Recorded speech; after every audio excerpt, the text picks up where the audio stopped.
Hello my dear students, তোমাদের সবাইকে welcome করি আজকে আমাদের একাদশ শ্রেণীর এই বিশেষ একটা চ্যাপ্টারে।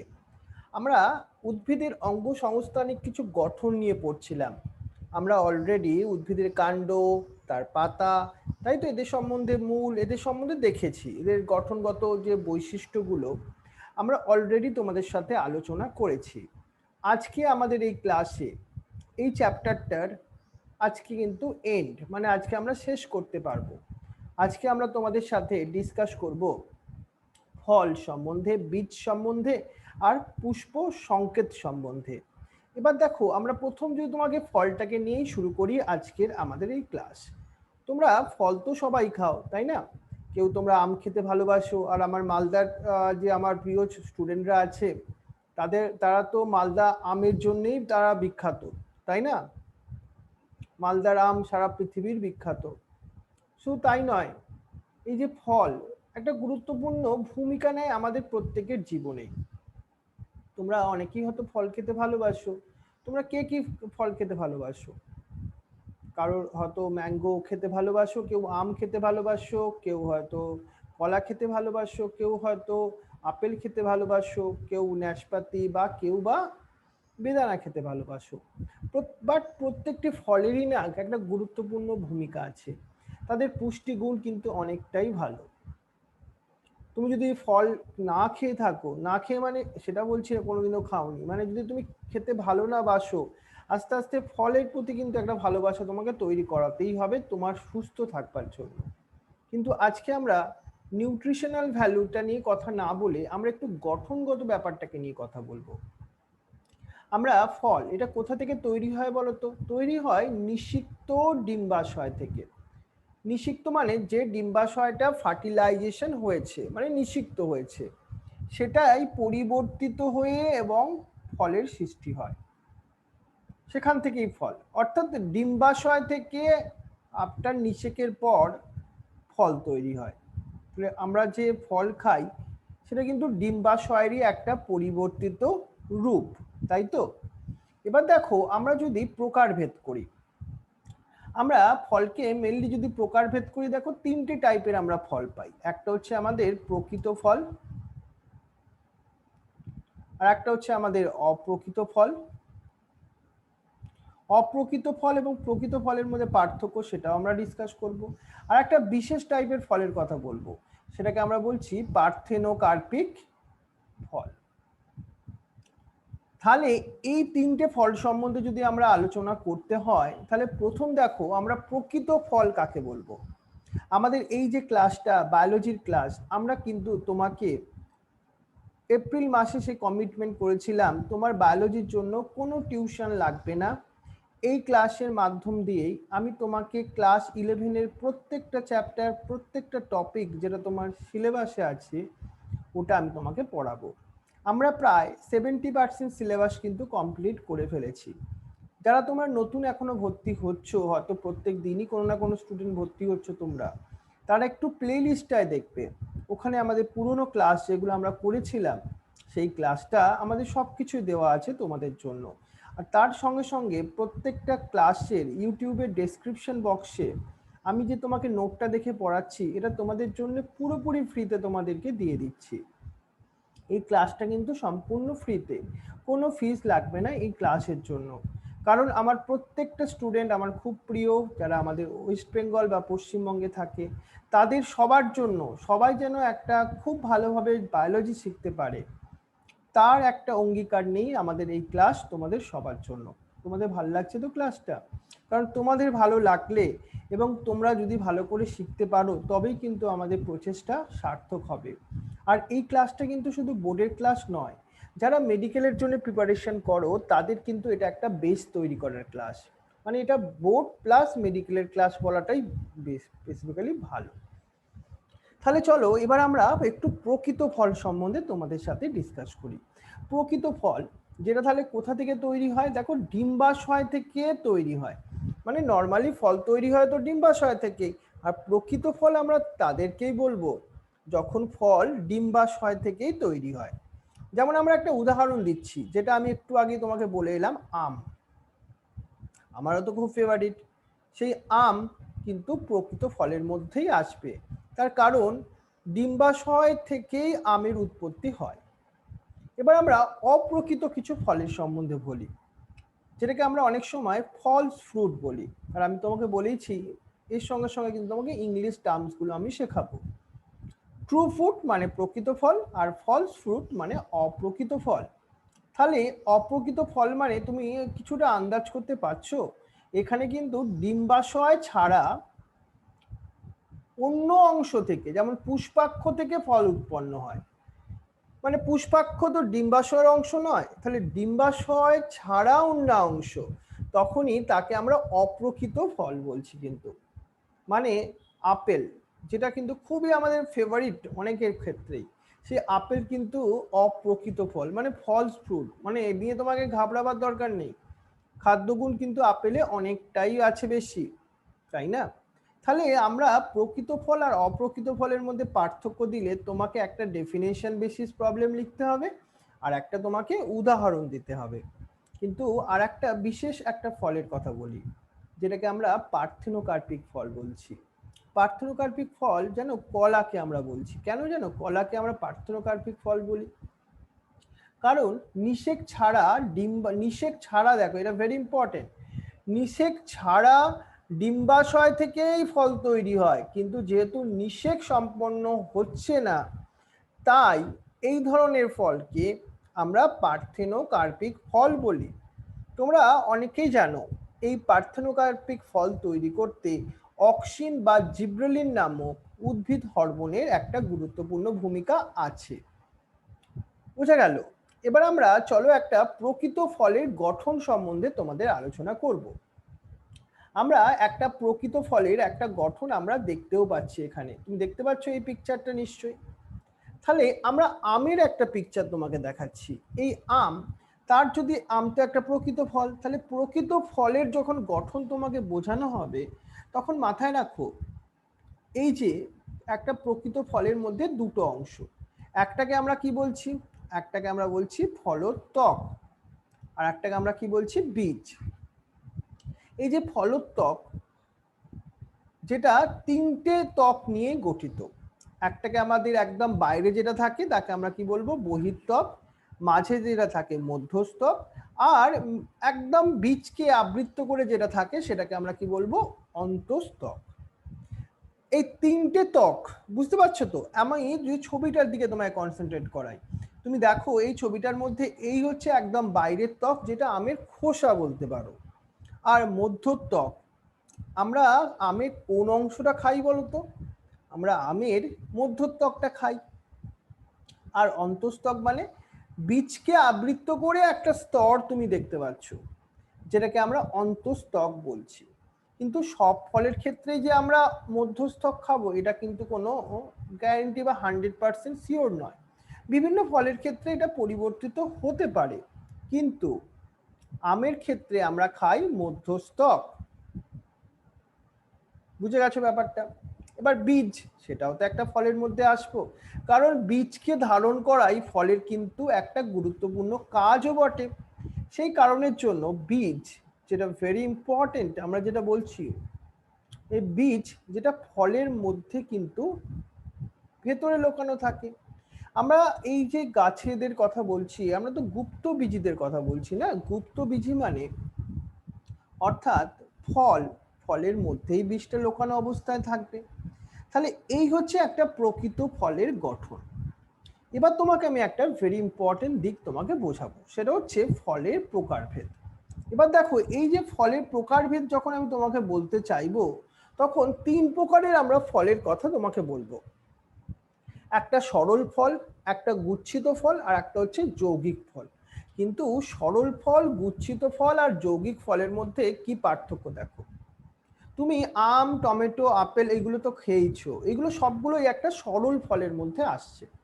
কিন্তু প্রশ্নটা হচ্ছে আমি আম, টমেটো বা আপেলকে কেন সরল ফল বলবো? তার মেন কারণটা কি জানো? তার কারণটা হচ্ছে একটি মাত্র ডিম্বাশয় থেকে এই ফল উৎপন্ন হয়। মানে একটা ডিম্বাশয়, সেইটা নিষেকের পর পরিবর্তিত হয়ে ফল তৈরি করে। তাকেই আমরা বললাম সরল ফল। এটা মাথায় ঢুকলো তো? মানে একটি মাত্র ডিম্বাশয় থেকেই ফল উৎপন্ন হয়। তোমাকে বেশি একদম পড়তে বেশি লাগবেই না, তুমি কনসেন্ট্রেট করে ক্লাসটাকে শোনো, আমি তোমাকে এক্ষুনি সবকিছু তৈরি করিয়ে দেবো, এটা আমি তোমাকে গ্যারেন্টি দিচ্ছি। পড়াশোনাটা ভালোবাসার জিনিস, তাই না? আর তুমি তোমার টেক্সট বইগুলো খুললে দেখবে ওখানে এতই বেশি কিছু লেখা আছে, আলটিমেটলি স্টুডেন্টদের সেটা বোঝা অনেক বেশি প্রবলেম হয়ে যায়। আমরা কেউ স্টুডেন্টদের কথাটা ভাবি না, আমার এটাই খুব খারাপ লাগে। একটা টিচারকে বলো তো কত কিছু মনে রাখার কথা, সেও মনে রাখতে পারবে না। আর স্টুডেন্টরা আমার বাচ্চা বন্ধু, তারা এত কিছু মনে রাখতে পারে? তাদের জন্যই তো, সেই জন্য আমি ছোট করে তোমাকে যে নোটটার কথা মাথায় রাখছি, তুমি এইটুকুনি কিন্তু প্রত্যেকটা জিনিস মনে রাখবে, আর প্রত্যেকটা কোশ্চেন আসবে এখান থেকে, আর যেখানে যা দরকার হবে আমি তোমাকে সেইগুলো এক্সট্রা বলে দিতে থাকবো। টেক্সট বই যেটা তোমার টিবি নাম্বারের বইটা কিন্তু তুমি ফলো করো। তাহলে আমরা সরল ফল মানে বললাম যে ফল একটি মাত্র ডিম্বাশয় থেকে উৎপন্ন হয়। এবার এই সরল ফলকে আমরা অনেকভাবে ডিফারেন্সিয়েট করতে পারি, মেনলি দু প্রকারে। একটাকে আমি বলছি দেখো, সেটা হচ্ছে তোমার নিরস ফল, আর একটাকে আমি বলছি তোমার সরস ফল। নিরস মানে বুঝতেই পারছো তার মধ্যে রস থাকবে না, সরস মানে রস থাকবে। এবার এই নিরস ফলের একটা উদাহরণ তোমাকে শুধু মনে রাখতে হবে, ঢ্যাঁড়স। তুমি বলবে ঢ্যাঁড়স সাথে আমি এটা সবজি হিসাবে খাই, না, ঢ্যাঁড়স কিন্তু একটা ফলের মধ্যেই আসবে, কারণ এটার ডিম্বাশয়ে পরিবর্তিতই রূপ এটা, এটাই তো আমরা ডেফিনেশন জানি। আর যে সরস ফলের কথা আমি বলছি, এই সরস ফল না আবার বিভিন্ন প্রকারের হতে পারে। এক নম্বর ড্রুপ হতে পারে, বেরি হতে পারে, পোম হতে পারে, পেপো হতে পারে। এগুলো একটু ইংলিশ টার্ম হতে পারে, কিন্তু তোমাকে একটু মনে রাখতে হবে ড্রুপ যার একটা উদাহরণ হচ্ছে আম, বেরির একটা উদাহরণ টমেটো, পোমের একটা উদাহরণ আপেল, আর পেপোর একটা উদাহরণ শসা, রাইট? এইটুকুনি জিনিস তোমায় কিন্তু মনে রাখতে পারলে তোমার ক্ষেত্রে কিন্তু অনেকটাই বেটার হবে। এবার চলে আসো আমাদের গুচ্ছিত ফলের কথা। গুচ্ছিত ফল, আমরা সরল ফল দেখলাম, কিন্তু গুচ্ছিত ফলের সঙ্গে সরল ফলের পার্থক্যটা কি সেটাও এখন একটু বুঝে নেওয়ার চেষ্টা করি। দেখো, এই যে গুচ্ছিত ফল বলছি, এখানে মুক্ত গর্ভপত্রী ডিম্বাশয়ের প্রতিটি গর্ভপত্র থেকে ফল উৎপন্ন হয়। ডিম্বাশয়ের মধ্যে অনেকগুলো গর্ভপত্রী থাকে এবং প্রত্যেকটা গর্ভপত্রী থেকেই ফল উৎপন্ন হয়। যেমন গুচ্ছিত ফলের একটা উদাহরণ, সেটা হচ্ছে আতা। আতা খেয়েছো তো তোমরা অনেকে, ভাল লাগে তোমাদের খেতে? সেই আতা, আতা গাছে কি পাখি, দেখি তোমরা ছোটবেলায় পড়েছো কিনা? আতা গাছে কি পাখি, লিখে দেখাও লাইভ চ্যাটে। আতা গাছে ড্যাশ পাখি। না, এটা কোশ্চেন আসবে না তোমার ক্লাস 11-এ, কিন্তু ছোটবেলায় কতখানি পড়াশোনা করেছো দেখে নিই আমরা সেটা। ওকে, ঠিক আছে। এবার দেখো, আমরা যৌগিক ফলটার কথা তোমায় বলবো।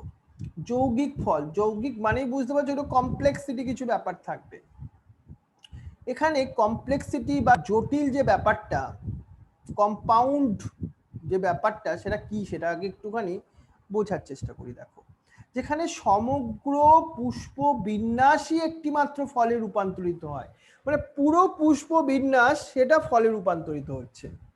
তুমি কাঁঠালের মধ্যে দেখতে পাবে, এই জন্য কাঁঠাল, বুঝতেই পারছো কাঁঠাল খেয়েছো সবাই তো, কাঁঠালটা কিন্তু একটা যৌগিক ফলের মধ্যে হলো। মানে ভেবেই, মানে ভাবলেই কিরম যৌগিক লাগে না, একটু শক্ত কঠিন লাগে না? কত ওর মধ্যে বীজ, তার মধ্যে সেই কাঁঠালের অংশগুলো, তাই তো? তাহলে এই হচ্ছে আমাদের ফলের প্রকারভেদ। কি কি সেইগুলো? সরল ফল, গুচ্ছিত ফল, যৌগিক ফল। তোমাকে যদি পার্থক্য দেওয়া হয়, তুমি শুধু আমি যেটা লিখেছি একটা ডেফিনেশন, তার সঙ্গে উদাহরণ দিলেই চলবে।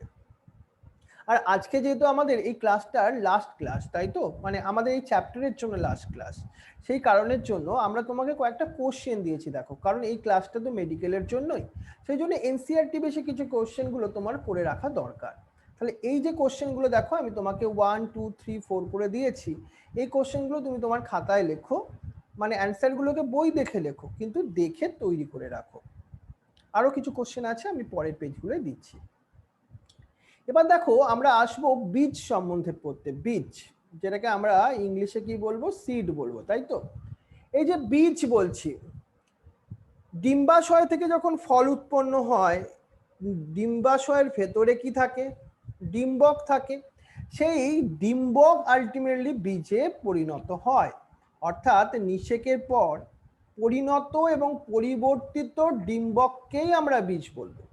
তাহলে ডিম্বাশয় থেকে ফল আর ডিম্বাশয় থেকে বীজ। এই বীজ আমরা কিন্তু অনেক সময় খাই তো আমরা বীজগুলো। আমরা ধান, আমরা গম, এগুলো তো এক প্রকারের বীজ। আমের ভেতরে অবশ্য যে বীজটা থাকে সেটা তুমি খাও না, তুমি ফলের অংশটা খাও। কিন্তু বীজ একটা গাছের পক্ষে সব থেকে বেশি ইম্পর্টেন্ট, কারণ একটা ছোট্ট বীজের মধ্যে লুকিয়ে আছে একটা বড় উদ্ভিদ হওয়ার স্বপ্ন, তাই না? তোমরাও এক প্রকারের একটা বীজ। ভাবো তোমাদের মধ্যে ডাক্তার হওয়ার একটা স্বপ্ন লুকিয়ে আছে অনেকের ক্ষেত্রে। শুধু তোমাদের কি দরকার? সুন্দর একটা মাটি, পরিবেশ দরকার। সেটাই আমি তোমাকে দেওয়ার চেষ্টা করছি। তারপর দেখবে সেই বীজ অটোমেটিক কি হবে? একটা বড় গাছ তৈরি করতে পারবে। কিন্তু আমাদের বীজকে এবার আমরা প্রকারভেদ করি। চলো আমরা বীজকে যখন প্রকারভেদ করব, প্রথম আমরা বীজপত্রের সংখ্যা অনুসারে আমরা প্রকারভেদ করি। মানে একটা বীজে কটা বীজপত্র আছে তার উপর বেশ করে যদি আমরা ক্লাসিফাই করি, দেখবে আমরা 3 প্রকারের বীজ পাবো। একটাকে আমরা বলছি একবীজপত্রী, একটাকে বলছি দ্বিবীজপত্রী, আর একটাকে বলছি বহু বীজপত্রী।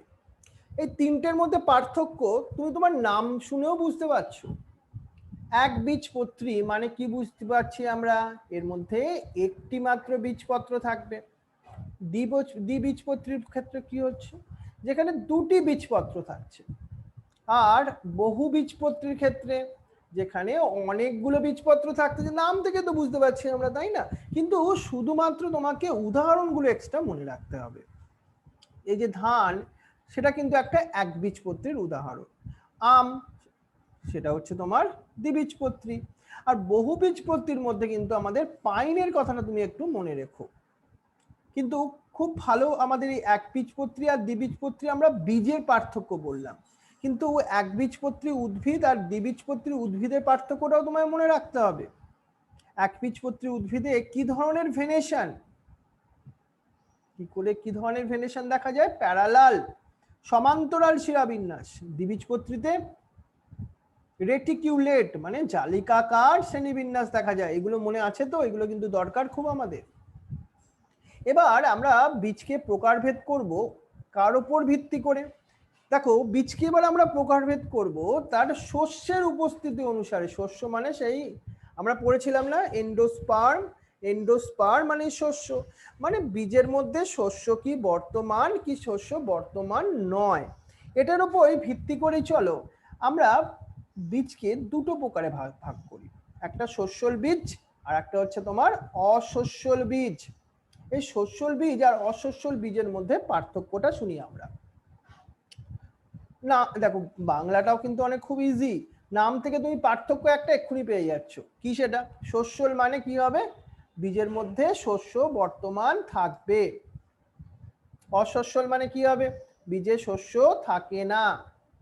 কিন্তু এর সঙ্গে একটা জিনিস মনে রাখবে, তুমি ধানের কল্পনা করো, ধান, আর একটা আমের কল্পনা করো। ধান তো অনেক ছোট হয়, তার কারণ এই ভ্রূণ অপেক্ষাকৃত এখানে খুব ছোট।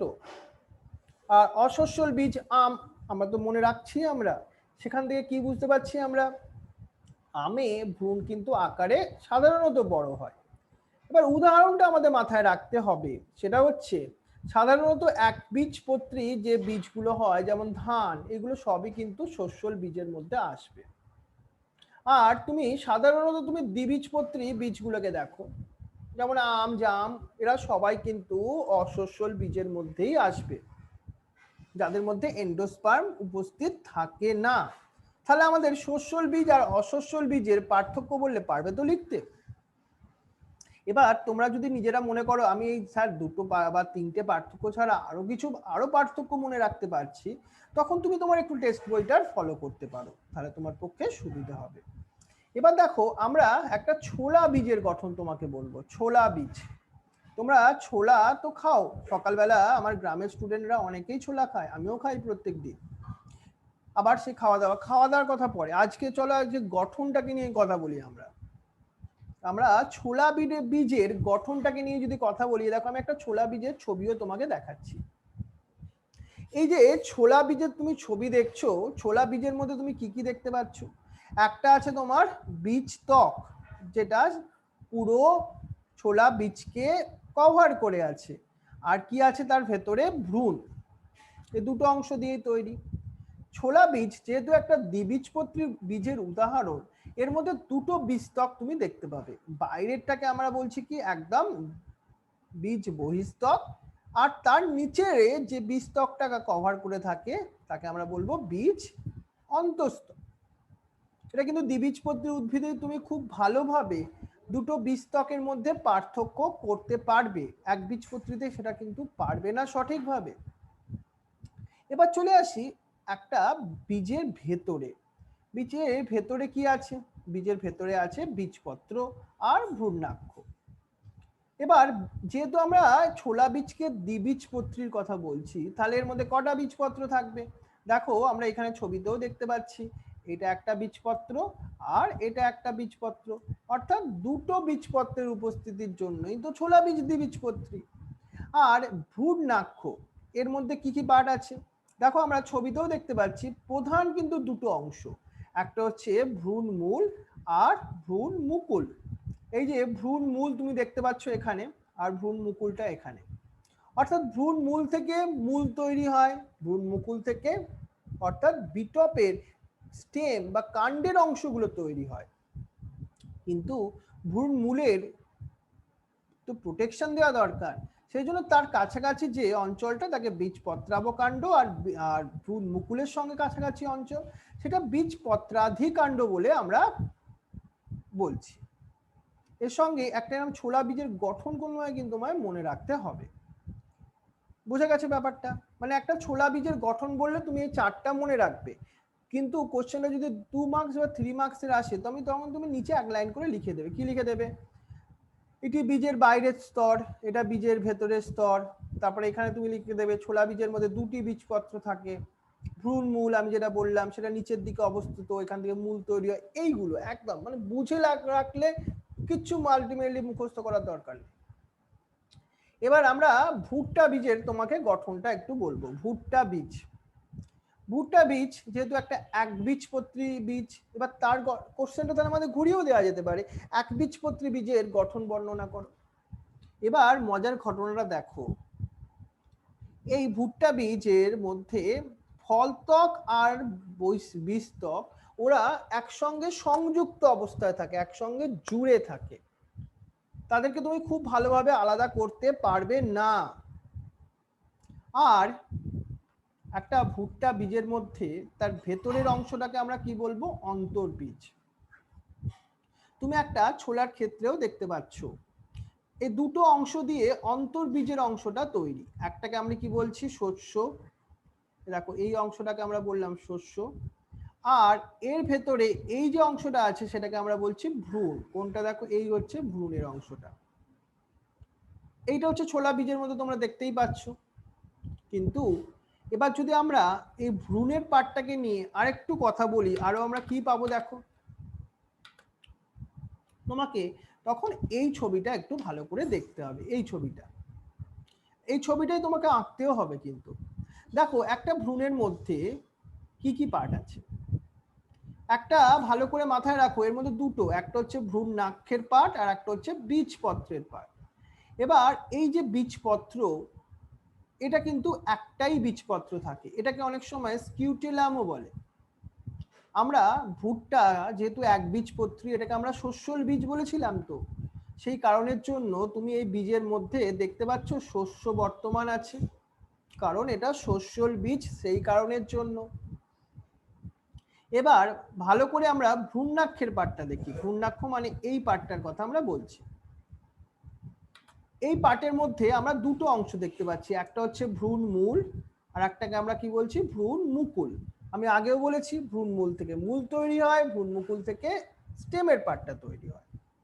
এই যে ভ্রূণ মূল, তাকে ঘিরে একটা অংশ আছে, তাকে আমরা কি বলছি? কোলিওরাইজা বা ভ্রূণ মুকুলাবরণী বলতে পারো। ভ্রূণ মূলের আবরণী, যেটা এই পার্টটার কথা। আর ভ্রূণ মুকুল এখানটা দেখছিলাম আমরা, এই যে ভ্রূণ মুকুল, এই ভ্রূণ মুকুলকে ঘিরে যে পার্টটা আছে তাকে আমরা বলছি ভ্রূণ মুকুলাবরণী বা কোলিওপটাইল। তবে তোমার ইংলিশ নামটা মনে রাখতে পারলে একটু সুবিধে হবে। তার সঙ্গে সঙ্গে তোমায় কিন্তু এই ছবিটা কিন্তু আঁকা প্র্যাকটিস করে রাখতে হবে যদি তোমাকে একটা তোমার ভুট্টা বীজের গঠন বর্ণনা করতে হয়। তাই নিচে এক লাইন করে লিখে দেবে, এর মধ্যে শস্য বর্তমান, ভ্রূণাক্ষ, ভ্রূণমূলের সম্বন্ধে এক লাইন, কোলিওরাইজা, কি লিখবে কোলিওরাইজা, এটা ভ্রূণমূলকে আবৃত করিয়া আছে, ঘিরে আছে, এইভাবে। বুঝে গেছো তো? এইভাবে লিখতে হবে। বুঝতে পারছো বায়োলজি সায়েন্সটা যারা মুখস্থ করে এসছো এতদিন কত ভুল কাজ করে এসছো, নিজের মধ্যে চাপ বাড়িয়েছো আর কিছু মনেও নেই তাদের। কিন্তু যদি একবার বুঝে নাও না জিনিসটা, কত দিন মনে রাখতে পারবে। মানে পড়াশোনা করাটা ভালোবেসে করতে হবে। আমিও যে তোমাকে পড়াচ্ছি না, আমিও ভালোবেসে তোমাকে পড়াচ্ছি। বুঝতে পারছো জিনিসটা? ভালোবেসে কাজ করতে হবে, কাজের মধ্যে যেন প্যাশন লুকিয়ে থাকে। এই কারণের জন্যই দেখবে অনেক তোমাকে ইউটিউবে, তোমরা তখন খুব ফ্যামিলিয়ার হয়ে গেছে ইউটিউব সম্বন্ধে, অনেকে ইউটিউবে তোমার বিভিন্ন ক্লাস করে, কিন্তু সবাই একটা দুটো বা তিনটে চারটে ক্লাসের পর আর ব্যাপারটাকে কন্টিনিউ করতে পারেন না। তার কারণ ভালোবাসাটা থাকা দরকার। হয়তো উনি অনেক এই ব্যাপারে অনেক আমার থেকেও বেটার, অনেক ভালো, কিন্তু ভালোবাসাটা না থাকলে জিনিসটা কন্টিনিউ করাটা কিন্তু অনেক টাফ হয়। তুমি খেলতে নাই পারো ফুটবল, হয়তো তুমি ভালো খেলতে না পারো, কিন্তু তোমার যদি প্যাশন থাকে ফুটবলের সম্বন্ধে, তুমি কিন্তু তবেই অনেক দিন ফুটবলটাকে নিয়ে চলতে পারবে। অনেকে আছে হয়তো খুব ভালো ফুটবল খেলতে পারে কিন্তু তার প্যাশন নেই আলটিমেটলি, কিন্তু সে কিছুদিন পর কিন্তু সেটা কন্টিনিউ করতে পারে না। পড়াশোনাটাও কিন্তু তোমাকে প্যাশন রানের মধ্যে আনতে হবে, ভালোবাসার মধ্যে আনতে হবে। কিন্তু সেই কাজটা আমাদের টিচারদের। কিভাবে তোমার ভালোবাসা গ্রো হবে এই বায়োলজি সাবজেক্টের উপর, তুমি এই সাবজেক্টের প্রতি একটা যেন ফিল করতে পারবে, একটা অনুভব করতে পারবে এই চ্যাপ্টারটা সম্বন্ধে, তোমার একটা ভালো লাগবে, রাইট? সেটা কাজ কিন্তু আমাদেরই। এবার চলো আমরা একটা নতুন টপিক নিয়ে ডিসকাস করব। এই টপিকটা তুমি এই নোটটা থেকেই পড়বে বাবা, এইটার জন্য অন্য কোনো বই পড়ার দরকার এই মুহূর্তে নেই। সেটাকে আমি বলছি পুষ্প সংকেত। এটা কিন্তু একটু মনে রাখতে হবে, কারণ আমাদের এনসিইআরটি বই যখন তোমাকে পড়তে হবে মেডিকেলের জন্য, তখনও কিন্তু এই টপিকটা আছে ওখানে। আমরা ফ্লোরাল ফর্মুলার ক্ষেত্রে বলবো। তুমি কেমিস্ট্রি বা রসায়নে তো অনেক ফর্মুলা দেখেইছো, আমরা এখানে এই ধরনের কিছু ফর্মুলার কথা বলবো। অর্থাৎ যেটা থেকে আমরা একটা ফুলের সম্বন্ধে, একটা তার ফুলের পুরো গঠন সম্বন্ধে আমরা জানতে পারবো। তাহলে আমরা পুষ্প সংকেত বলতে কি বুঝছি? যে সংক্ষিপ্ত এবং সংকেতের দ্বারা ফুলের বিভিন্ন অংশ সরল রূপে প্রদর্শন করা যায় বা জানা যায় একটা ফুলের। তোমাকে একটা ছোট্ট ফর্মুলা দেখাবো, তার সম্বন্ধে আমি বলে দেবো ফুলটার কটা পাপড়ি আছে, ফুলটার কটা বৃতি আছে, ফুলটা কি ধরনের প্রতিসাম্যতা দেখা যাচ্ছে, ফুলটা কি উভলিঙ্গ বা একলিঙ্গ, সবকিছু বলা যেতে পারে এই পুষ্প সংকেতের সাহায্যে। কিন্তু তাহলে আমাদের সংকেতগুলো জানা দরকার, কিভাবে একটা আমরা পুষ্পকে ওই সংকেত দ্বারা বর্ণনা করব। সেই জন্য এই চারটা তোমাদের জন্য ভেরি ইম্পর্টেন্ট।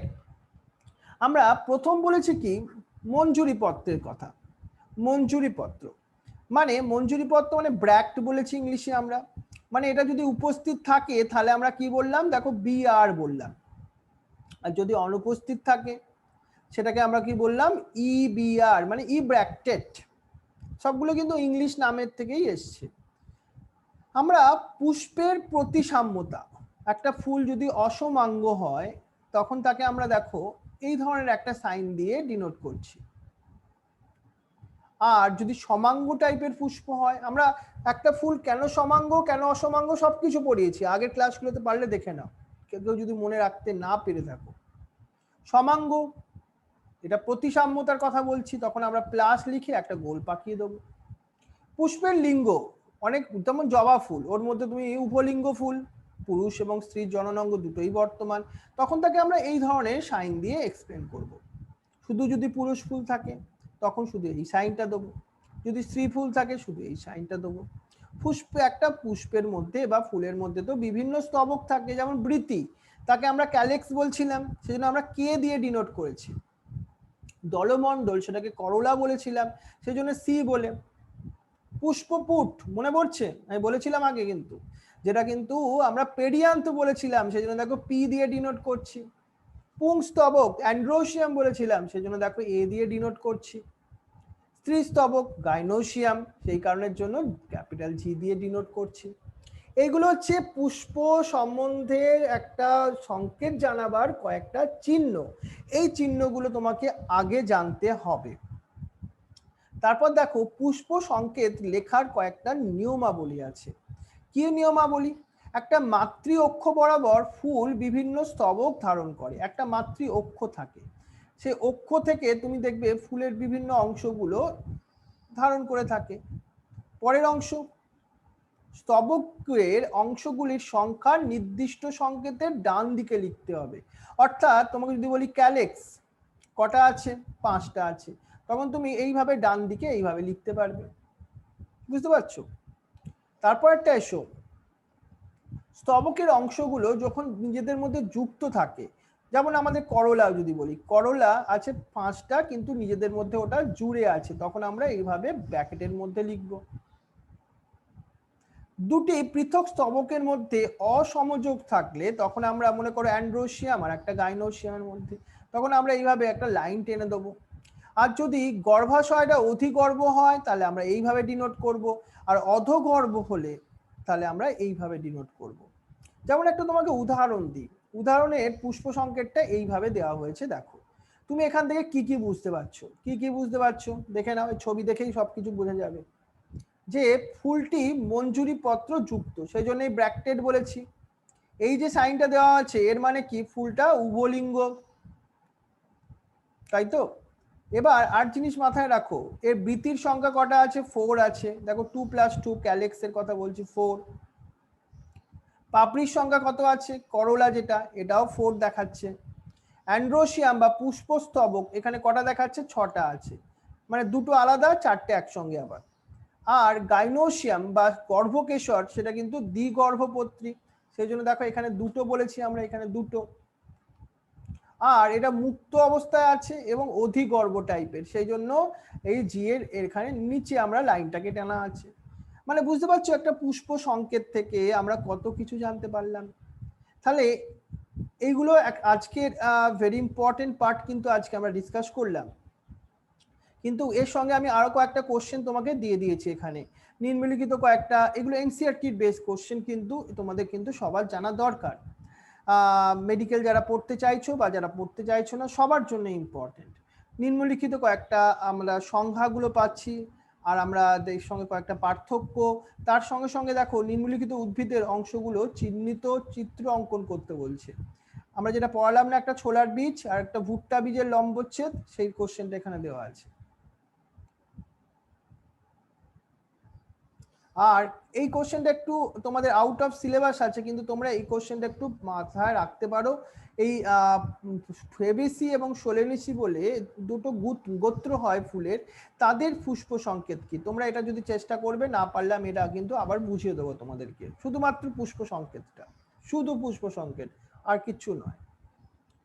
রাইট? সপুষ্প উদ্ভিদে অমরা বিন্যাস তো খুব ভালো প্রশ্ন, তাই না? পাতার বিভিন্ন ধরনের পরিবর্তন কিভাবে উদ্ভিদকে সাহায্য করে, এগুলো সবই তোমাকে পড়ানো হয়েছে। তাহলে এইভাবে তোমাকে কিন্তু পুরো এই চ্যাপ্টারটাকে তৈরি করতে হবে। বুঝে গেছো? তাহলে আজকে আমরা একটা ভেরি ইন্টারেস্টিং ক্লাস করলাম তোমাদের সাথে। তাহলে তোমাদের খুব ভালো লেগেছে আমার মনে হয়। তাহলে আজকের আমাদের এই ক্লাসটা এখানে শেষ করলাম। তোমাদের সবাইকে থ্যাংক ইউ ভেরি মাচ, ভালো থেকো।